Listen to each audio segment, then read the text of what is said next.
The Office of the Vice President would like to thank everyone for joining us on our Thanksgiving and would like to wish everyone a very Merry Christmas. And I hope that you spend your Christmas and holidays with your loved ones and your families. Thank you. Questions? Hi, ma'am. Good afternoon. Mads po from Net25. Ma'am, you decided not to go na sa NBI.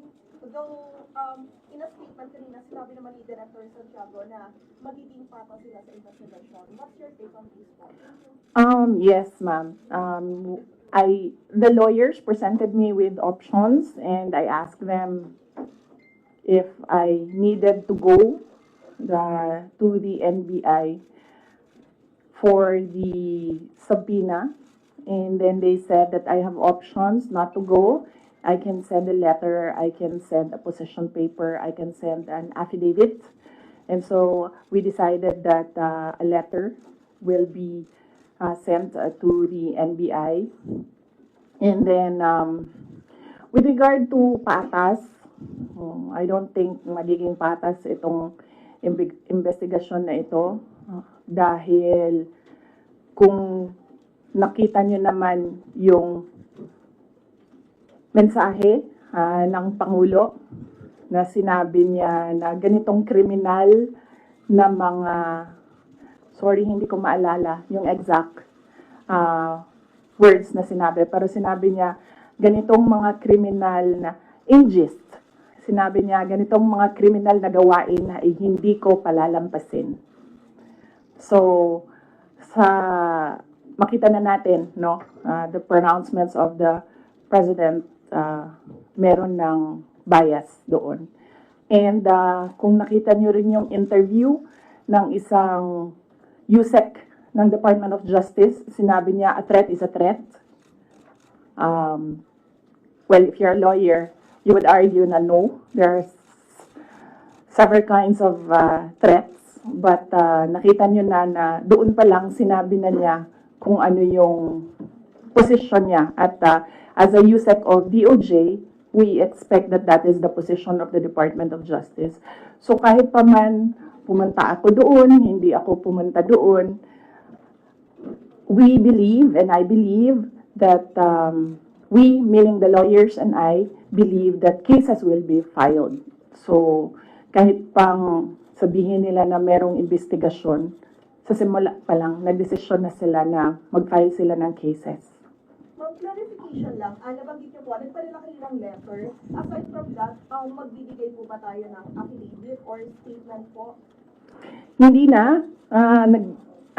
Tinanong ko sa lawyer kung idadagdag ko pa ba yung affidavit ko. Sabi niya, hindi na daw kasi nilagay ko naman na doon sa letter, kung ano yung sasabihin ko sa affidavit. Thank you. Another follow-up.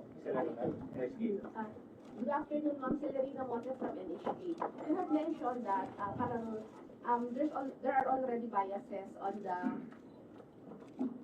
how the government or the DOJ treat your case. So what would be the worst case scenario na nakikita ninyo na maaaring mangyari sa inyo?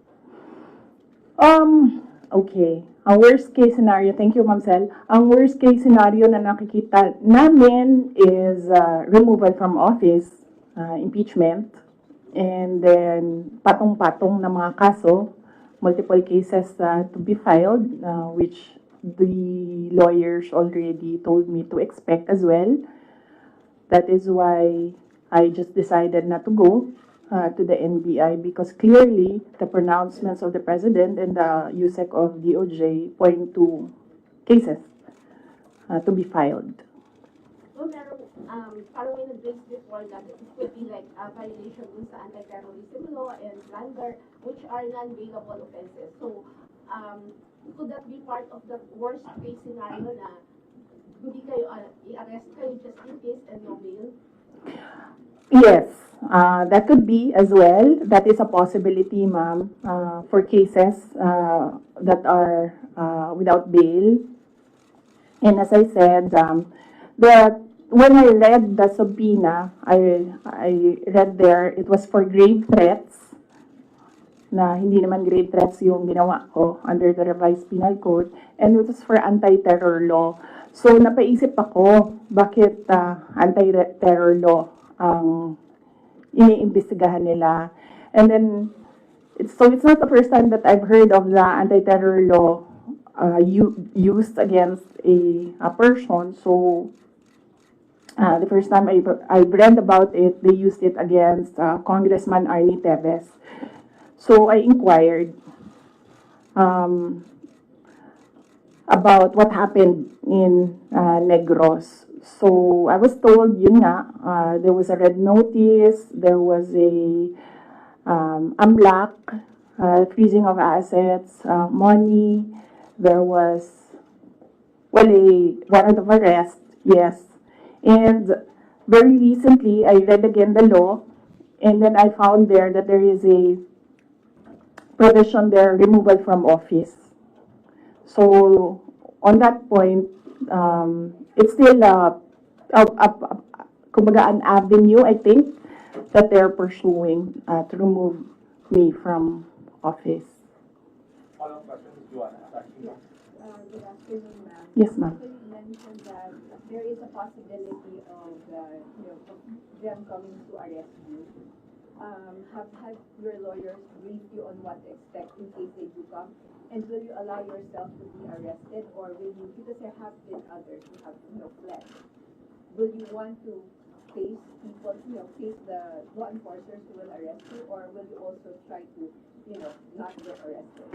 No, I do not plan to leave the country, or I do not plan to hide if there will be a warrant of arrest. Mainly because my children are here. So if I am detained, I want to be able to still see my children. So I have no plans of doing that. I have no plans of leaving the country to hide. One last follow-up for this month. Jason Rufo. Ma'am, Congressman Marcoleta offers himself as your lawyer in case tutuloy yung impeachment case against you. Will you accept the offer? No, I think, well, first off, I'd like to thank Congressman Rodante Marcoleta for his offer to be my lawyer in the impeachment case. I appreciate it because he's a very good lawyer. He's a brilliant lawyer. In fact, he pointed out to me points during the committee hearing that as a lawyer, I was not able to see. So that shows his astuteness in the law. But I feel that he will better serve the country if he remains as a member of the House of Representatives. That is what is important right now. We need good public servants, good leaders, good officials in government. And I assure everyone that we already have lawyers helping us. In fact, the moment that Franz Castro announced last year that they are planning to file an impeachment, we already talked to lawyers who will handle the impeachment case at the time. But now, cases pala, 3. So we just need more lawyers. And we already discussed this with the first team that we hired as lawyers. Another follow-up. Ms. Robina. Thank you, additional law. Yes, ma'am. I just want to ask how are we preparing, or what are our preparation, and how are we going to respond to the impeachment or the worst case scenario? Oh, okay. Yes, ma'am. So, very recently, we had a meeting with the lawyers, and what was discussed there was the arrangements, because we needed more lawyers. We are expecting another impeachment case now, so this may be 3 impeachment cases. So, and then we will await official copy of the articles of impeachment so that they can prepare the defense. We already have advanced copies of what is filed in the House of Representatives, and they're starting preparatory works right now. Sorry, sir.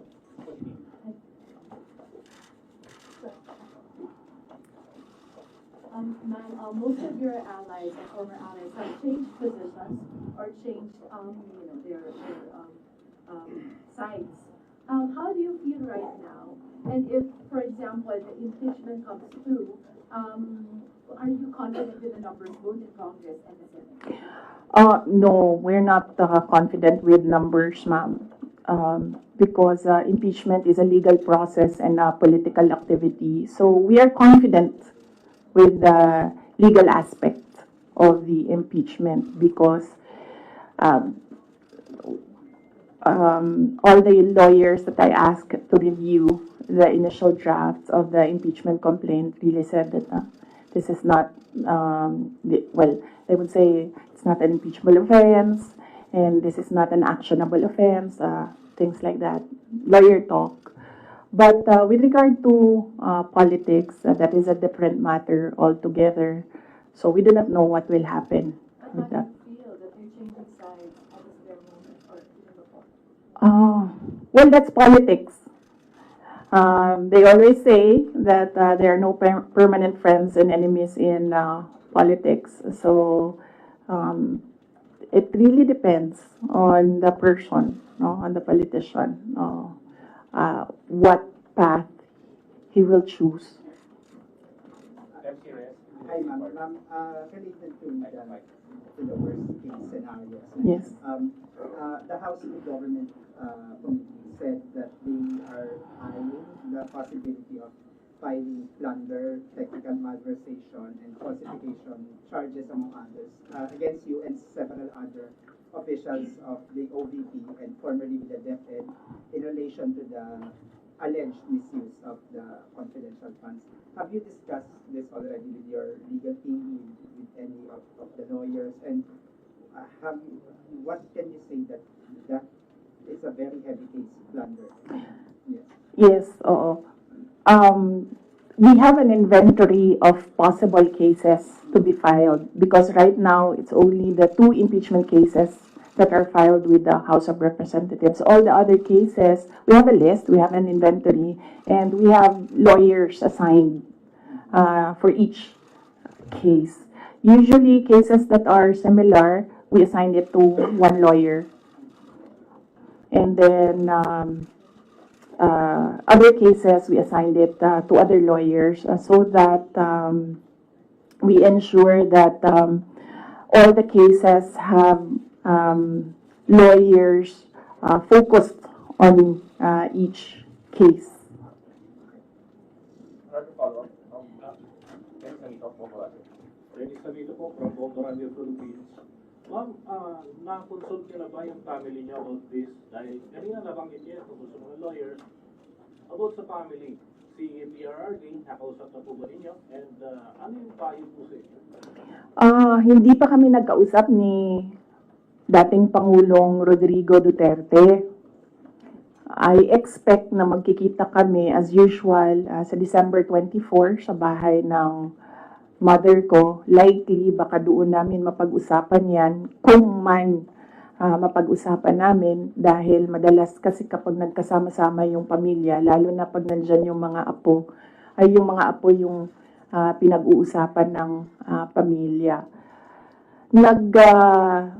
Nagsabi si Pangulong Duterte na magpapadala siya ng pera para sa pambayad daw ng mga abogado kasi alam niya na napakaraming mga abogado ngayon ang kinuha para sa iba't ibang mga kaso. Pero nagsabi na rin ako through my brother kasi yung kuya ko yung sinabihan niya.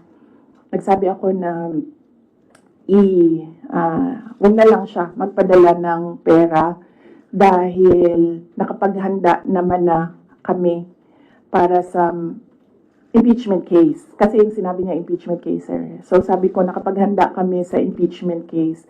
Kasi nga, last year, nag-announce na si Franz Castro ng impeachment. So the moment na sinabi yon, and the moment na nakita namin na tuloy-tuloy yung attacks against me, ay naghanda na rin kami para sa mga abogado. Marami ka ng Straits Times report. Hi, ma'am. Mara Cepeda from Straits Times, Singapore. Ma'am, you already mentioned that your lawyers are prepared to answer the impeachment cases, but the opposition groups who have filed the complaints against you are accusing you of being evasive in your answers in the alleged corruption and misuse of millions of confidential funds. Ma'am, baka you can offer an explanation also to taxpayers. How, kung above board po ba talaga yung paggamit nitong mga confidential funds? Para matapos na rin, ma'am, yung question once and for all. Yes, ma'am. I'm not being evasive. If you are referring to the budget hearing and the hearings in the House of Representatives, I'm not being evasive. I am not answering the questions because they have no authority to ask confidential questions. I am answering questions about the use of the money in the Commission on Audit, and there is no, you ask the Commission on Audit if there was anything at all that they can say or see that we are not cooperative with the audit. So it is wrong to say that I am evasive. I am definitely not answering questions about the use of the fund, about confidential funds, because it pertains to national security and the lives of the people involved in intelligence operations. And yes, as I said, we have fully cooperated with the audit process of the Commission on Audit, who has the sole jurisdiction to ask questions about the use of confidential funds. In fact, 2 quarters of the Department of Education are already cleared by the Commission on Audit, but it is still being questioned inside the committee in the House of Representatives. So that is the reason why I am not answering questions from the House of Representatives. Plus the fact that, as I said, it is an attack. It is a political attack. If you are in aid of legislation and you want to legislate about confidential funds, you do not target one office and terrorize and torment the employees of that office. What you do is you do a sampling, a random sampling of the offices who have confidential funds. Why not call the office of the president, who has billions and billions of confidential funds, if you want to legislate about confidential funds? So that shows that they're singling out the office of the vice president. And I really feel that it's very disrespectful to the office of the vice president. That is also why when they ask that I respect their process, respect begets respect. So if they want respect, they should first respect the office of the vice president. That is what I was saying, that they don't like me, they don't like my person, they don't like Inday Sara Duterte, but they have to respect the office of the vice president.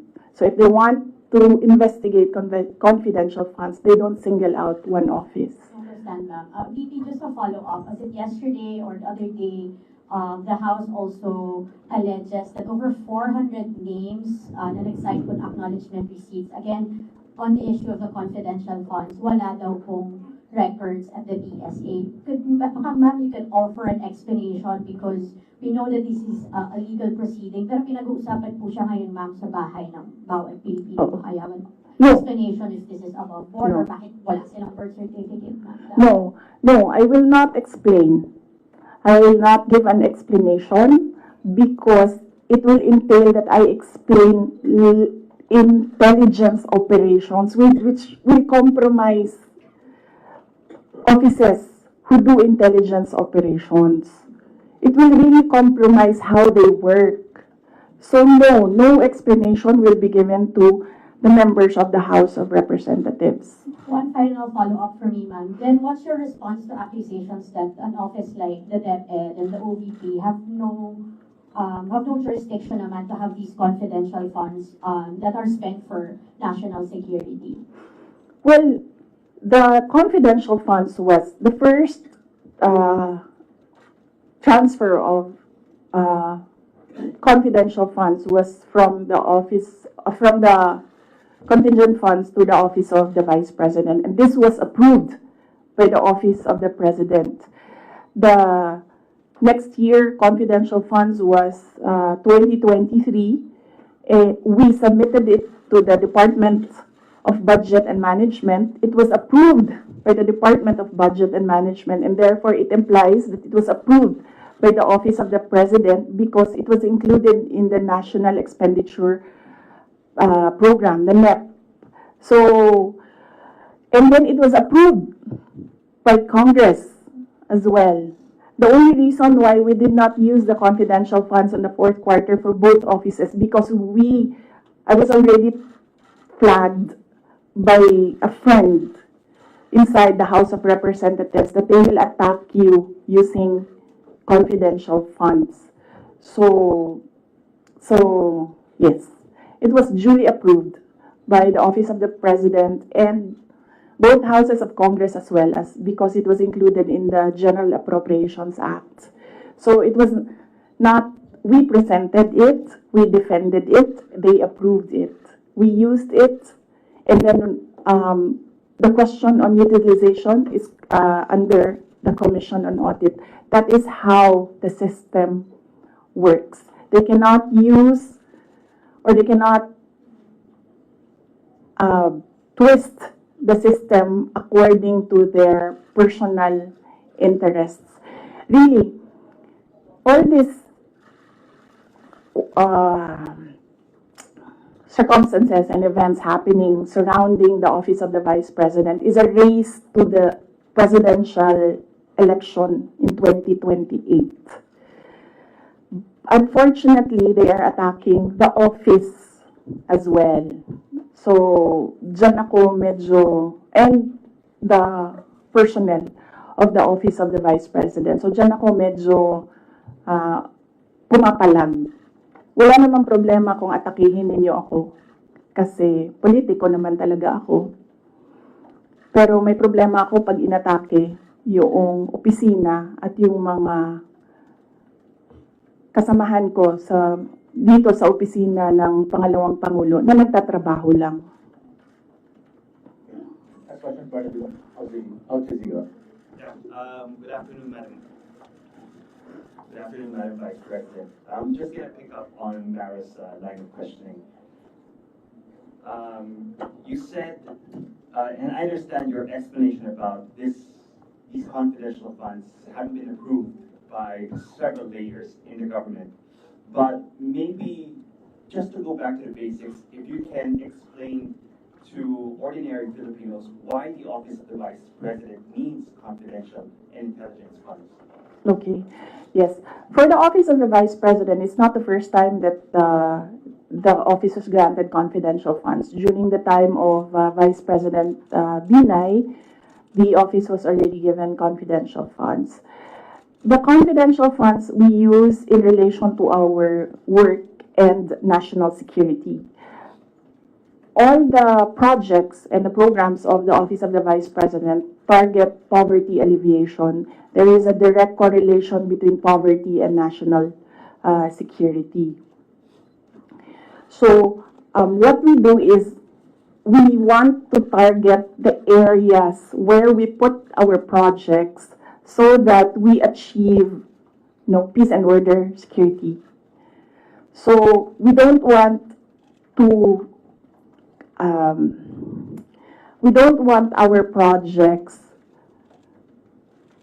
put in areas where it is not needed for poverty alleviation.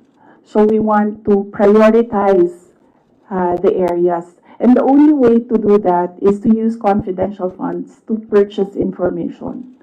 So where are the target areas? We need that so that our projects will serve these areas. So that's why we needed the confidential funds. In in the Department of Education, there is a correlation as well of the education and national security. In fact, that is one of there is a correlation as well of education and national security. There are so many threats to education, not just insurgency, and threats to Department of Education personnel and students as well. And we wanted to target projects of the Department of Education as well in the most vulnerable areas and schools. That is why we needed confidential funds. It's all about national security.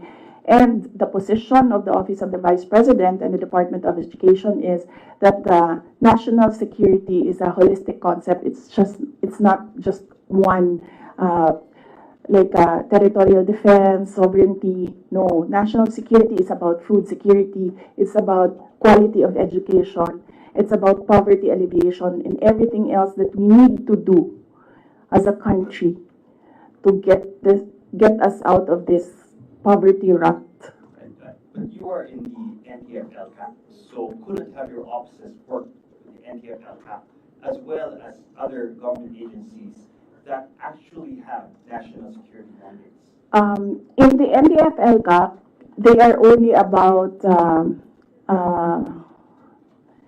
ano yung meaning ng LCAP? And local armed conflict. And local community armed conflict. And local, there, LCAP.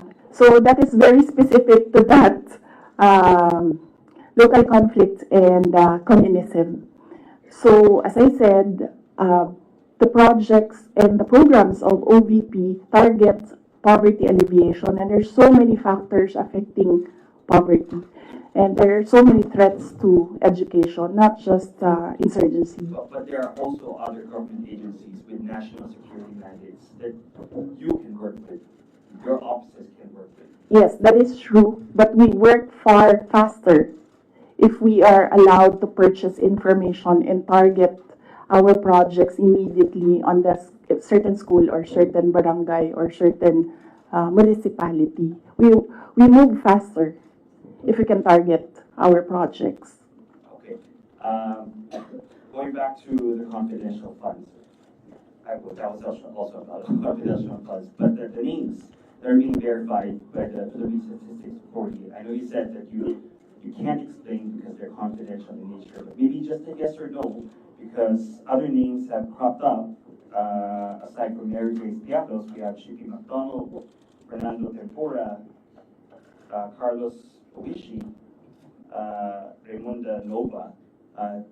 These were mentioned in a column at the Philippine Star, and Joel Chua, Congressman Joel Chua was quoted. Are yes or no, are these code names? Nakalimutan ko yung sagot ko. Sandali. I cannot explain confidential funds because it will entail explaining intelligence operations. And there is a law that prohibits officials who gathered information because of their office to divulge it in public. So it's the Anti-Graft and Corrupt Practices Act. There is a specific provision of law. You cannot divulge confidential information that you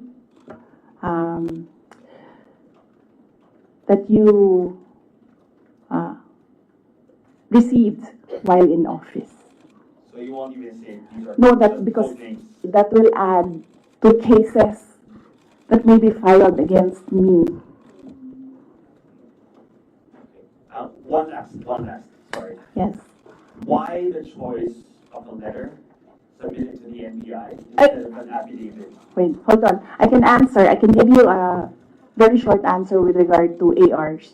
I had nothing to do with the preparation of ARs. It went down to the grassroots level. So I had nothing to do with preparations of ARs. I was up here in the structure and money went down for information.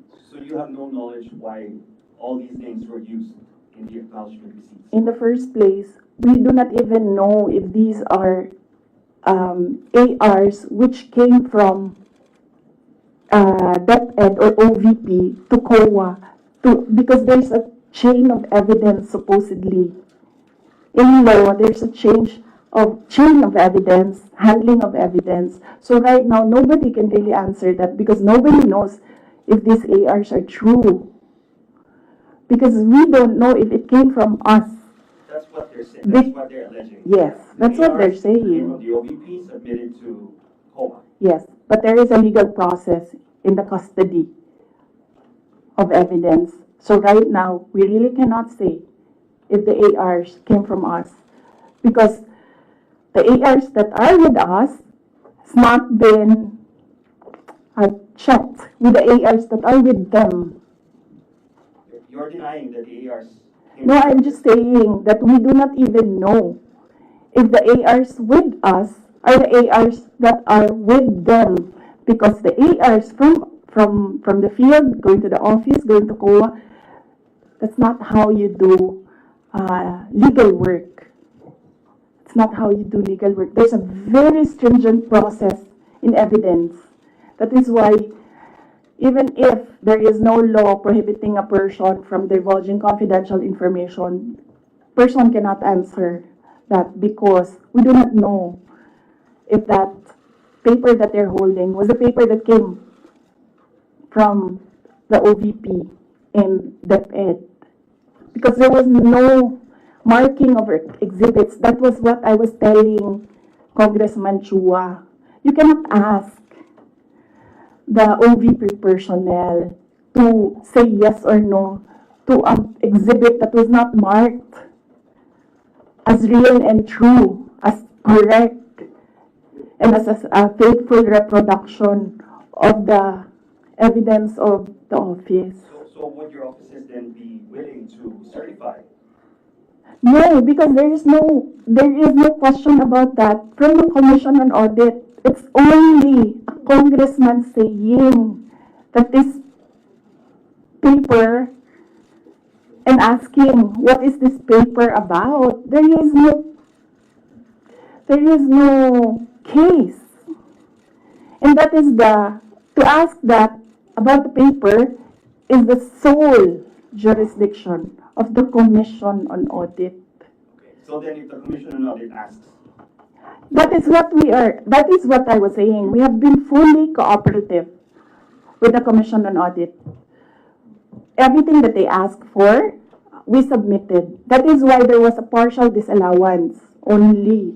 And even then, we are not yet finished with the process because we can still submit documents that are required by the Commission on Audit. That is the problem right now. As I said, they are doing work that they are not that is not under the mandate of the House of Representatives. They cannot audit. They cannot question at all. They cannot make me answer and say that we represent the taxpayers and you have to answer. No, I will only answer to the Commission on Audit because that is the body who can ask us questions about the fund use. Next question. Catumino, ABS-CBN. Good afternoon, ma'am. Ma'am, on the issue of your budget not being reinstated or restored, your reaction first on the decision of the bicameral conference committee? Well, we do not expect anything about the budget of the Office of the Vice President anymore. As I said,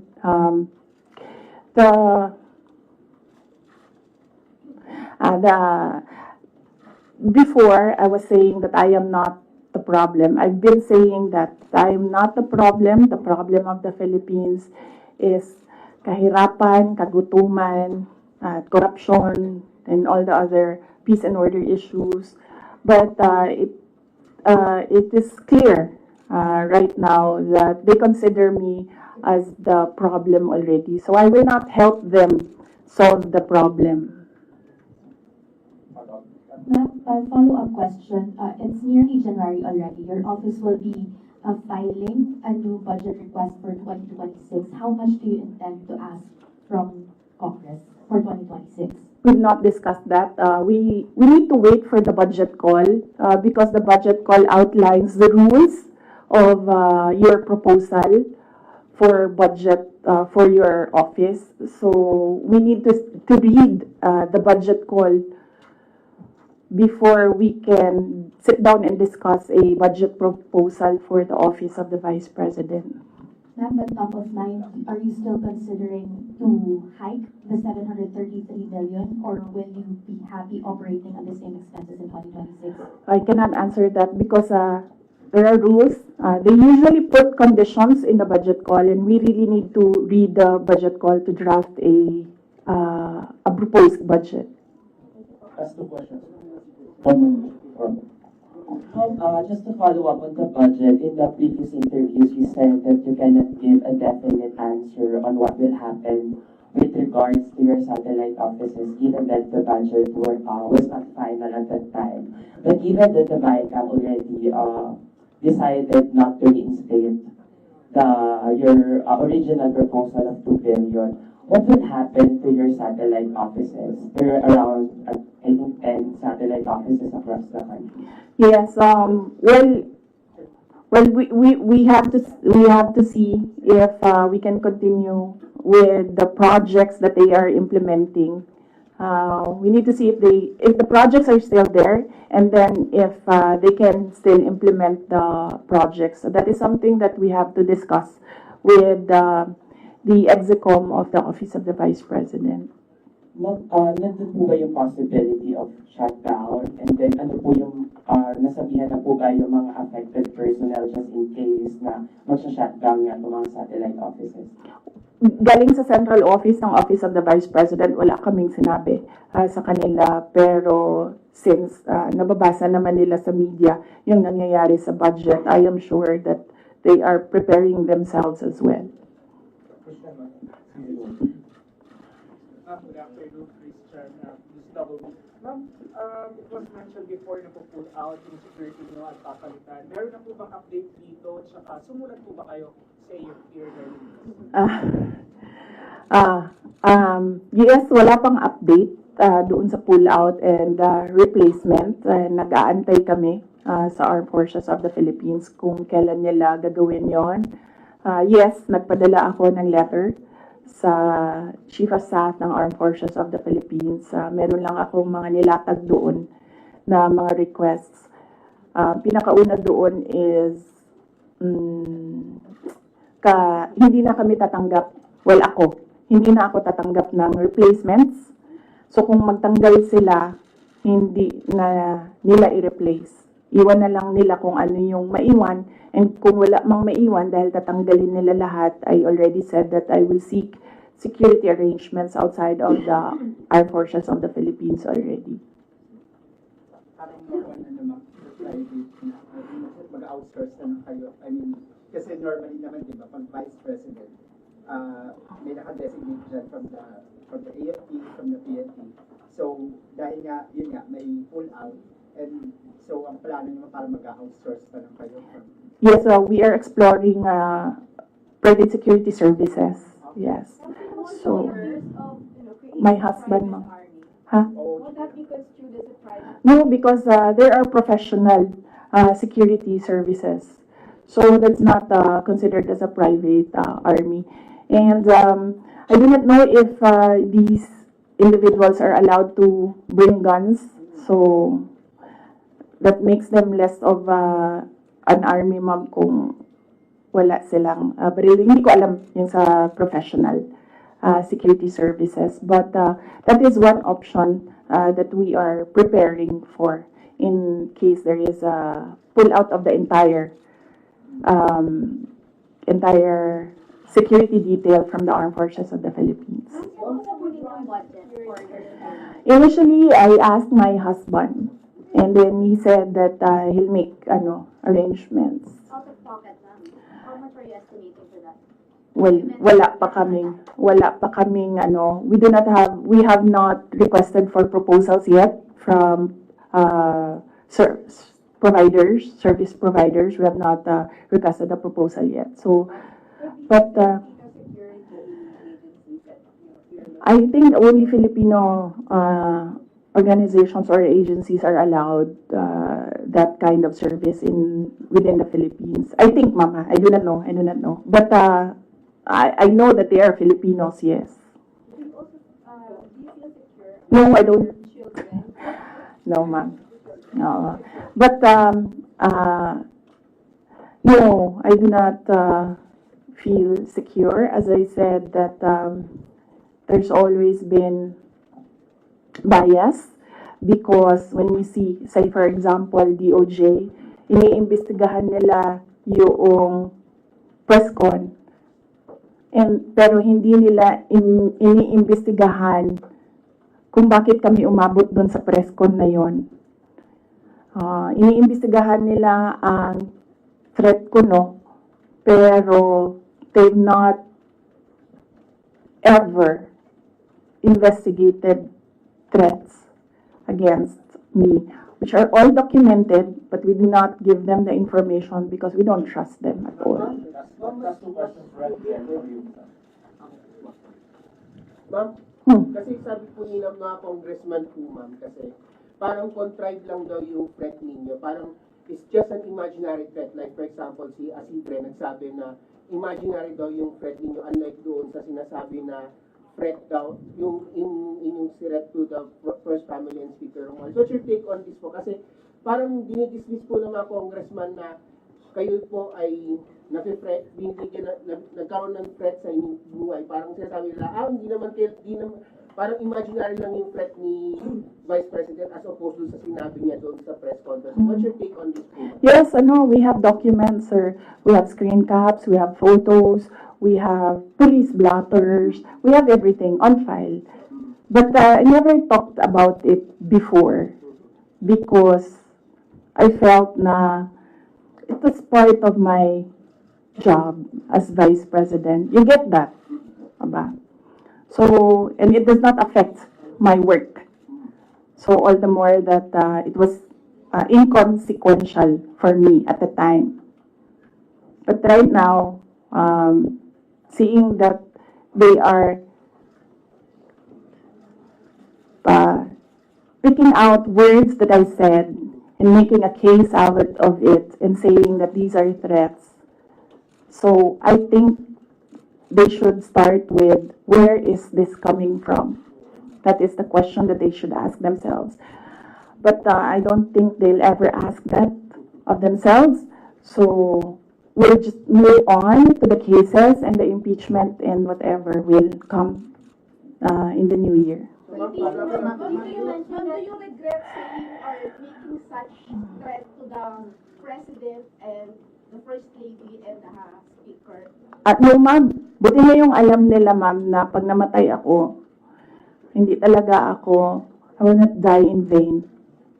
You mentioned the 2028 presidential elections, that all of the attacks of the Marcos government till now is all connected to 2028. But the last time, a sitting vice president, a very popular sitting vice president, was investigated for corruption allegations and refused to respond in the public forum.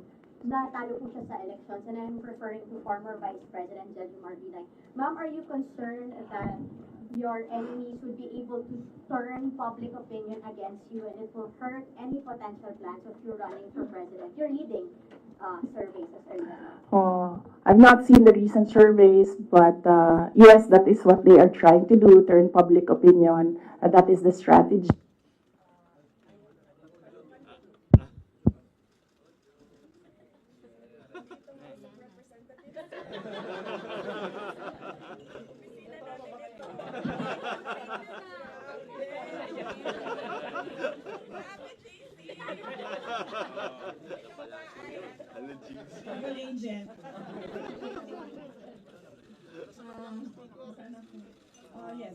Yes.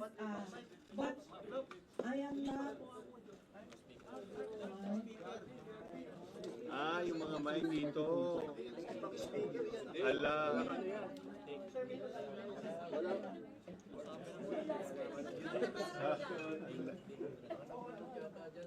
Walang audio, nando sa kabila speaker. Baka may nabulo.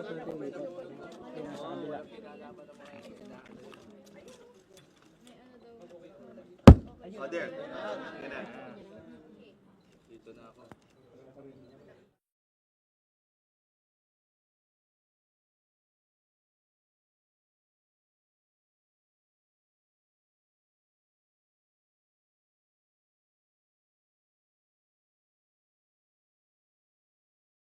Yes, yes, but yes.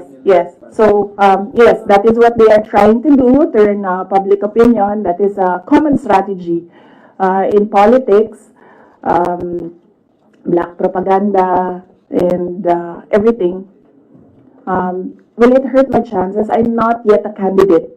So, right now, I am just the Vice President of the Republic of the Philippines and working for the country. So, I am not yet a candidate, so I do not know if this will affect me.